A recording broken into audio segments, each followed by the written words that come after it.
Welcome to the Human Capital Innovations Podcast. We're your source for personal, professional, and organizational growth and development, where we share original research, explore industry trends, and interview executives and thought leaders from across the globe. We hope you join us often for practitioner-oriented content around all things related to leadership, HR, talent management, organizational development, and change management. Maximize your personal and organizational potential with Human Capital Innovations Podcast. Do you enjoy the Human Capital Innovations Podcast? Please subscribe, leave a review, comment, share, and consider supporting the podcast on Patreon, even at the producer and sponsorship levels.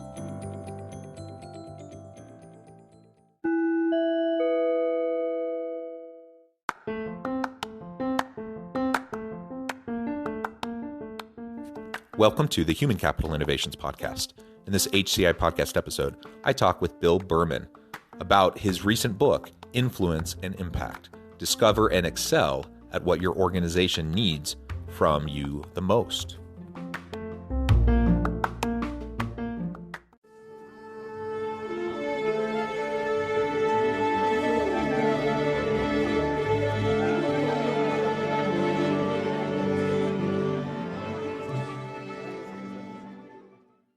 Bill Berman, welcome to the Human Capital Innovations Podcast.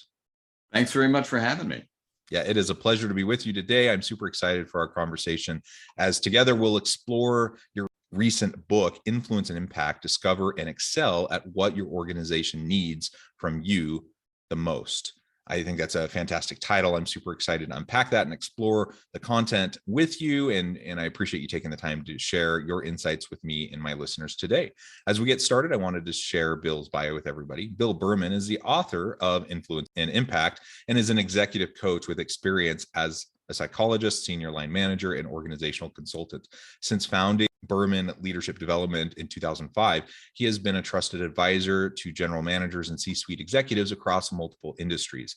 Bill began his career as a licensed psychologist and academic, started a software company, and has written and spoken extensively on a range of topics in psychology, coaching, and behavior change. You can find out more about him at his website, bermanleadership.com, or follow him on Twitter. It's a pleasure to be with you. Anything else you would like to share by way of your background or personal context before we launch on into the conversation? No, I think you covered all of it. Except I was a chef for a while. And wow. That was not a good career move for me. Very good. Well, you are a man of many talents and diverse background. That's fantastic.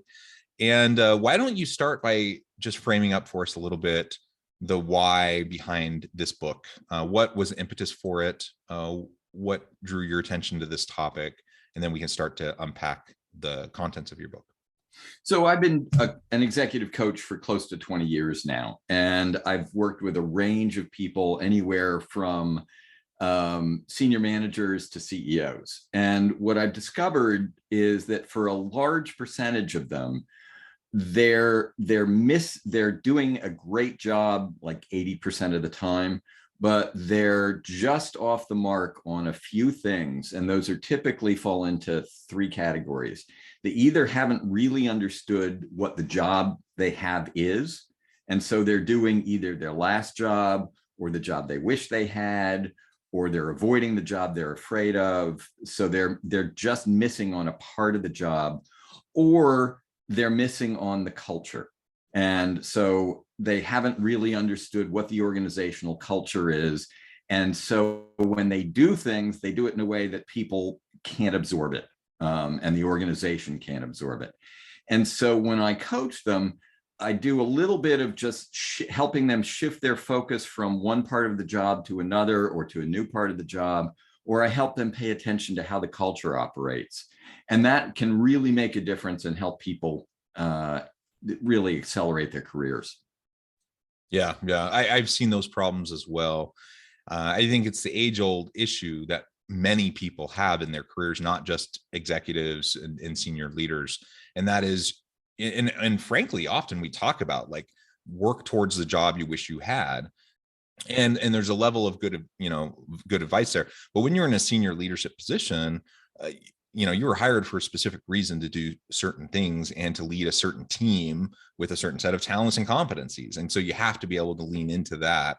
And, to an extent you can, try to be forward looking and, look around the corner and try to do what will help you be successful in the future. But you got to be successful in the here and now as well. Otherwise you're going to be in for a world of hurt. So I agree. I think that's an incredibly common problem. And like you said, with your diverse background and years of experience, I imagine you've seen these patterns again and again and again. So it seems natural that would result in a book.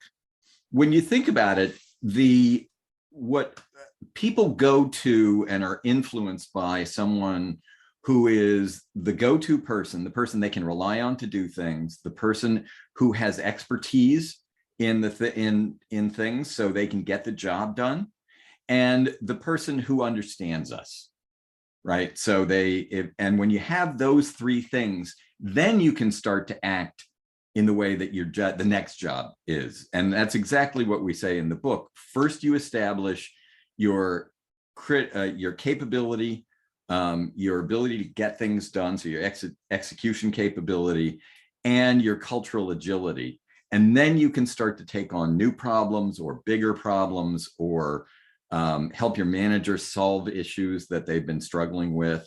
That's when you really have influence, is once you've established your credibility, then you can make the next step. Yeah, I like that. And again, the title of your book is Influence and Impact. So there are tons of books on leadership, tons of books on influence and impact. What do you see, if you were to boil it down, kind of a nutshell argument, what would you say is your main argument that differentiates your approach to influence and impact versus many of the other books that are out there?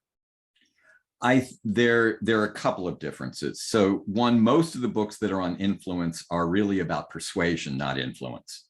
So it's how to convince other people that what you want from them is right. And it goes back to, there's a classic book called Persuasion that really walks you through the social psychology of how to get people to do what you want to do. The way I think of influence the way I think of it is the 20th century was leadership through authority, and 21st century is leadership by bringing people along. So it's leadership through followership. And so what we're trying to do is help people build the followership, get other people to want to help you, to want to accomplish what you want to accomplish. So it's this combination of trusting you, respecting you, and being inspired by you. And so that's the fundamental skill that you have to build. And I think a lot of the books that are on influence are really not about that. And impact, the difference between influence and impact is influence is how you get people to do what you want and get people to help you accomplish your goals. Impact is what do you do for the organization? It's how are you adding value or creating value or capitalizing on that value. Yeah, I like that distinction between influence and persuasion. And I completely agree. I think kind of the old school mentality of authoritarian, top down, control the bottom, management by fear, carrot and stick, that kind of an approach. When we talk about persuasion, not that people would necessarily frame it this way, but it's largely about manipulation, right? It's about how do you pull the levers of the social psychology of individuals to get them to do what you want them to do, right?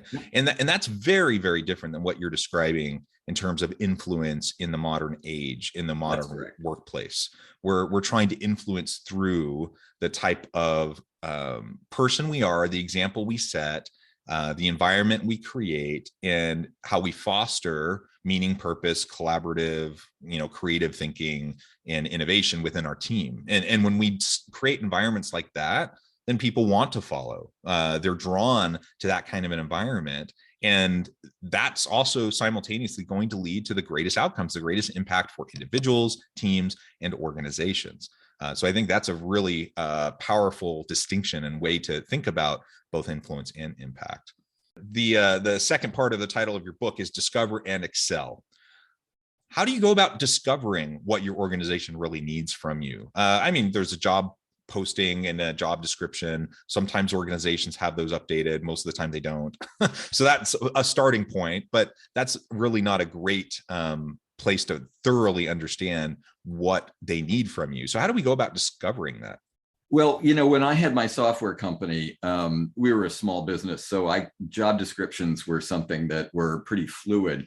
And I always put at the bottom of the job description and anything else that the CEO wants you to do, right? Because it's about getting done the job that needs to be done, not about fitting into a particular category. And so a lot of times people think that the job they have is the job that's in the job description, or the job that they have is the job that the last manager defined for them, or that the job they have is the job that they have real expertise in, whether or not that's really what's needed from you. So what I encourage people to do is to start talking to your manager, start talking to your stakeholders, watch your manager, watch your peers, and see what they're focused on. Because sometimes your manager, if you say, what's the most important thing you need me to do, they'll tell you. But sometimes they'll say, oh, just achieve your goals. We've set your key performance indicators, just do that. And that's not really helpful because it doesn't tell you what the manager needs from you. It doesn't tell you whether they're looking for you to help them be successful, whether they think of you as somebody whose shoulders they stand on. And it doesn't help you. It doesn't tell you what they're looking for you to deliver to other people. At the same time, there are people around you. You have internal and external suppliers, and you have internal and external customers. And it's what are those suppliers looking to give you, and what are your customers looking for from you? And a customer can be just anybody in your organization. It doesn't have to be an external, but it's somebody you give things to or you help do their job. Make sure you know exactly what that is. Let me give you a concrete example. I have a man that I've been working with for about a year, who was torn between two aspects of his job. One was the job that his direct line manager wanted him to do, which was basically help the manager get the manager's job done. Right? He was his bag man. He was his bag carrier. But for the organization, what they really needed for him to do was to generate his own business, to be a business developer, to create new contacts and so he was constantly being torn between those two roles. And what I helped him do was basically pull away from the manager who wanted him to help him do his individual job and help him really start to build his own business, and how to manage that manager so that the manager wasn't just furious at him. And so he became focused on the job he really needed to do, which would help him get where he wanted to go. And as a result, he just got made partner. So in the firm, so he's doing a great job, and he was able to manage the situation so that his manager got the work done, just not by him. That's an example of the kind of like figuring out what people really need from you.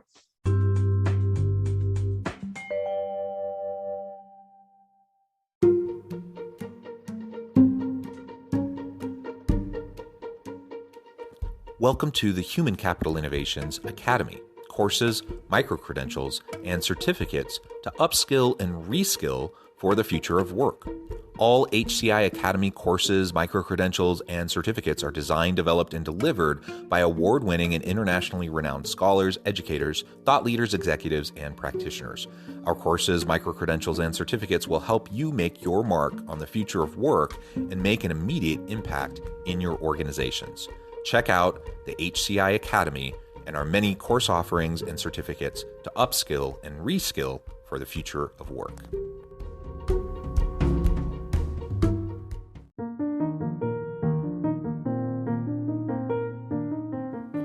Check out our new weekly LinkedIn newsletter, Alchemizing Human Capital, exploring industry trends via original research and interviews with executives and thought leaders from across the globe. We look forward to having you join us.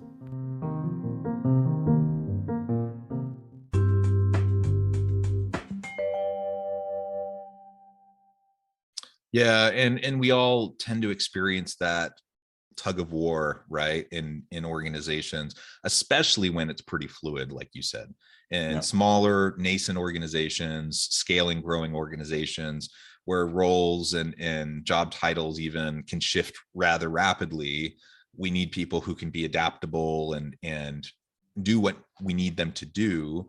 And you know, frankly, organizations aren't always particularly skilled at communicating that, um, and doing it consistently. So you know, I could have every best intention as a individual on the team to try to do what my boss wants, but then, you know, someone else from over here who, you know, my department serves says I need this, and all of a sudden you start to get pulled in a bunch of different directions. You're not even sure who you're supposed to give priority to, and that's pretty right. soon you start to find yourself drowning in all these expectations. And especially if you're a high performer, someone that people know they can count on to get things done, you tend to Yeah, attract a lot of attention because everyone knows you're the person that can help them get stuff done. And then all of a yeah. sudden you're just drowning. So um, I think it's really, really vital that we learn how to manage that and to balance the need to do what people need done, and do it in a way that protects our, you know, personal professional boundaries, and will allow us to have sustainable effort over time, right? Because ultimately nobody can be all things to all people all the time. You will burn out. And certainly in leadership there's that tendency that we have, like we want to make everyone happy, we want to look good in front of everybody, and you know, at the end of the day that may not be feasible. We have to draw lines in the sand. How, you know, how did you coach that individual, and help him or her get to the point where they were able to, you have more demarcation between what they're trying to do, and essentially meeting probably the bigger, higher demand need of the organization, while, you know, balancing the demands of their immediate direct boss? So in this particular case, um, he did a couple of things. The first is he continued to show the organization as a whole this particular value that he was really good. He was uniquely good at providing customer insights that nobody else was able to provide. So he kept doing that and did more in terms of presenting, so that the senior leadership in the organization saw that and said, we want more of that. That allowed him to build those relationships so that they could basically help him control his manager. And so that when he would say, listen, people on my team, I've got somebody underneath me who can do a really good job on this. His manager didn't reject that out of hand and say, I need you to do this. He let them do it because he was getting pressure from the rest of the organization to let this guy shine. And so we basically, and it's a kind of, it's politics, but it's the kind of politics you need to use in any organization to get things done, which is who's on your side, who will help you influence, who can help exert authority to help you move in the right direction. Yeah. And particularly when they help you do the thing that you're most qualified to do, that the organization needs you to do as well. Yeah, yeah. And if we come back to impact, ultimately that's what we're talking about, right? We ultimately want achieve impact personally, right? With our own career, in the job that we're doing, the tasks that we perform, impact in our relationships, both internal and external, as you outlined, impact for our team, impact for the organization. And so ultimately that's what it all comes down to. And it's also an interesting thing that we've seen shift over time. 20 or so years ago, I was working, and part of this is a cultural thing, but I was working in a South Korean tech company, Mhm. and they have very long working hours, that kind of a culture, like show up Yep. before the boss gets there, stay until the boss leaves. And it doesn't really, it's not even about performance. It's about, you just need to be there. It's butts and seats. You know, even at the time, I'm on the younger end, so I'm thinking that's a little silly, but I'm doing it because that's what's expected. And what I've seen though over time is there are holdouts that expect kind of that butts and seats, like just put in the hours and that's how I'm going to measure your productivity, versus what do you actually accomplish? What do you get done? And we all know that there are people who can do as much in 2 or 3 hours as some people spend all day, Yep. doing. And there are people who are in endless meetings that don't accomplish anything and just regurgitate the same stuff over and over again, never make a decision. And so we really do need to get past this arbitrary, there's just the butts in the seats. Like, can I walk by their office and see them there at their computer, or are they gone? And therefore I think that they're not working and accomplishing things. We need to get more towards outcomes. What are they actually accomplishing? And if we want impact, then we focus on the outcomes, not necessarily how the work gets done, as long as it's getting done in an ethical and permissible way that doesn't violate laws or policies or whatever. Then we don't really care how the work gets done, when it gets done, or whatever, as long as it's done well. I 100% agree with you. But that said, if my manager in my job today expects me to have my butt in the seat from 7 in the morning till 6 at night, if I don't do that, I'm not going to get recognition from that person. And so I don't agree with that approach. And I don't think that's how, I think that person's going to be subject to the Great Resignation very quickly these days. But you as an individual can't get your manager as an individual or your company as an organization to change those beliefs just by asserting it. It's extremely difficult. Yep. You may need to make the decision that this is not the right job for me. This is not the right organization for me. And I need to do something different. Some people, will say, well, I suspect this manager is going to leave in a year, so I can hold out, I can wait. But sometimes not. And, we all have to, I've coached people, I'm sure people where they've been essentially trying to get the organization to do what they want them to do for weeks or months or even years, and how difficult and stressful and unfulfilling that is. People are going to be much happier if you realize that this is not the right place for me. This is not an indictment of me. It's not a failure on my part. It's just a failure of the match.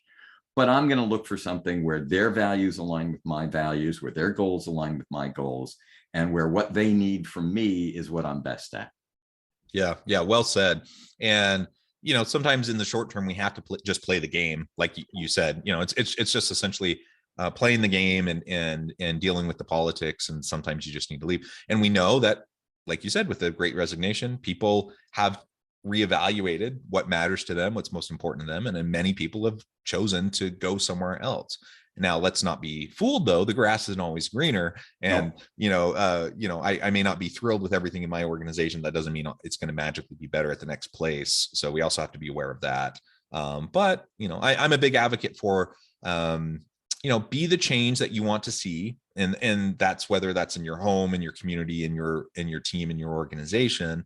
But also, there's only so long you should be willing to beat your head against the wall.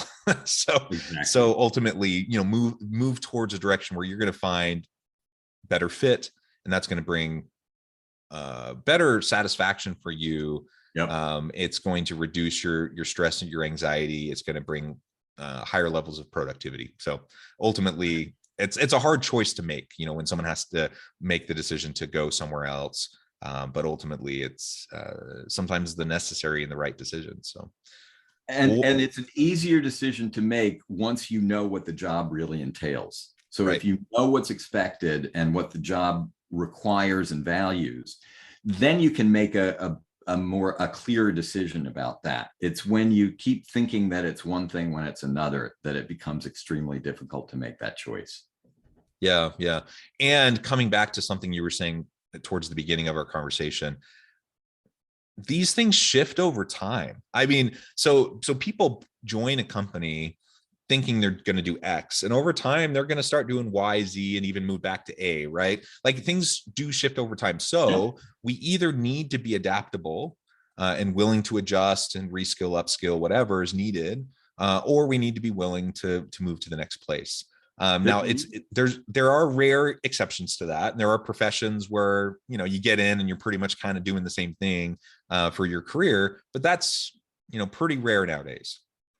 I see a lot of times where people think that their job is their job, and then their manager leaves and a new manager comes in, and they either think, I've seen it goes two ways. One is, I'm just going to keep working the way I was working before, which is usually a bad idea because your manager doesn't really understand that view. They have their own view.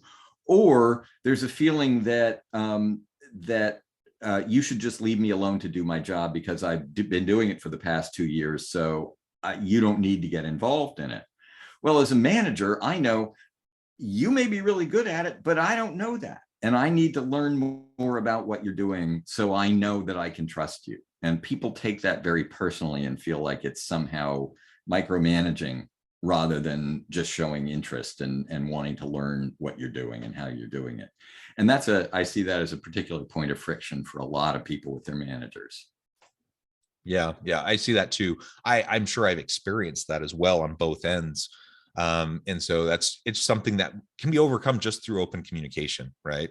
Let's just be very transparent about what we're doing and why on both sides. And you can start to break down that resistance, that friction that might be there. Well, Bill, it has just been a real pleasure. I know at the time I'm going to have to let you go here in just a few minutes. But before we close, I wanted to give you some time to share with listeners how they can get connected with you, find out more about your ongoing work, your team, where they can find your book, if you have any other projects in the pipeline, and then give us the final word on the topic for today. So easiest way to find me is at www.bermanleadership.com. You can find information on my book. You can see what the organization does. You can see the people on my team. And so that's the best source for a lot of information.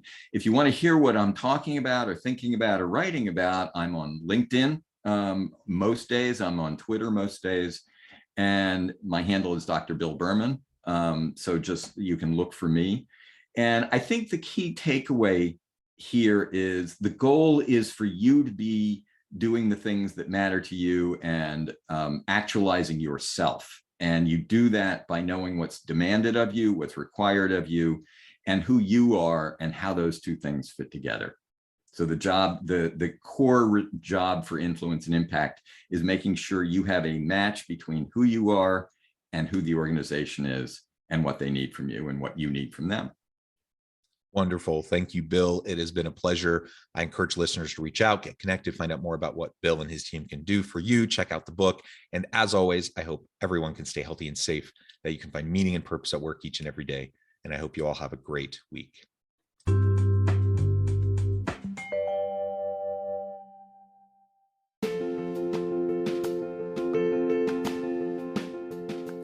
Bluer Than Indigo Leadership: The Journey of Becoming a Truly Remarkable Leader. Early in my adult life, I learned about an Asian proverb that translates as bluer than indigo. If you think about the color indigo, it is a brilliant, deep, and vibrant blue, what some would call the bluest of blues. To have something that is bluer than indigo is rare and truly remarkable. Contrary to popular myth, there is no one-size-fits-all or cookie-cutter approach to effective leadership. There is no silver bullet, no secret sauce, no go-to model that will solve all of your problems. The truth is, great leaders have all had their unique strengths and flaws, and have all had to discover and then pave their own distinctive path in their life's journey to fulfill their leadership potential. Bluer Than Indigo Leadership will help you discover your own path and explore those ordinary, everyday actions that will help you respond to an uncertain future and produce extraordinary results for individuals, teams, and organizations.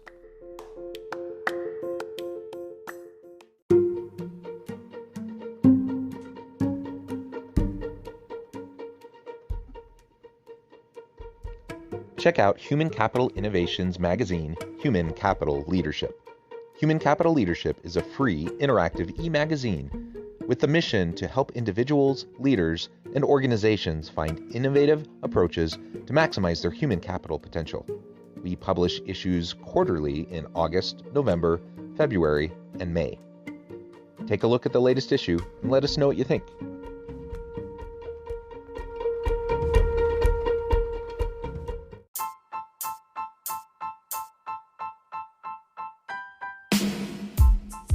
The Alchemy of Truly Remarkable Leadership: Ordinary, everyday actions that produce extraordinary results.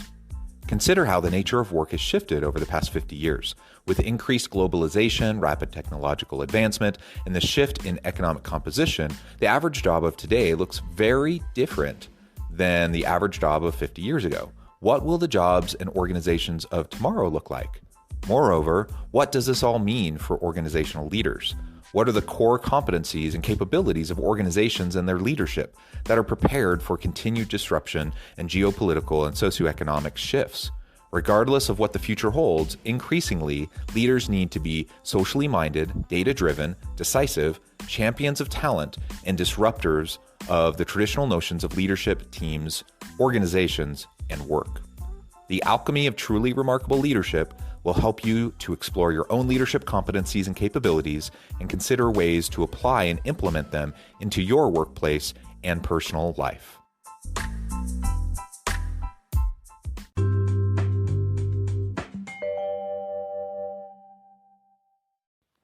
Do you enjoy the Human Capital Innovations podcast? Please subscribe, leave a review, comment, share, and consider supporting the podcast on Patreon, even at the producer and sponsorship levels. Thanks again for joining us for this episode of the Human Capital Innovations podcast. I hope you stay healthy and safe and that you have a great week.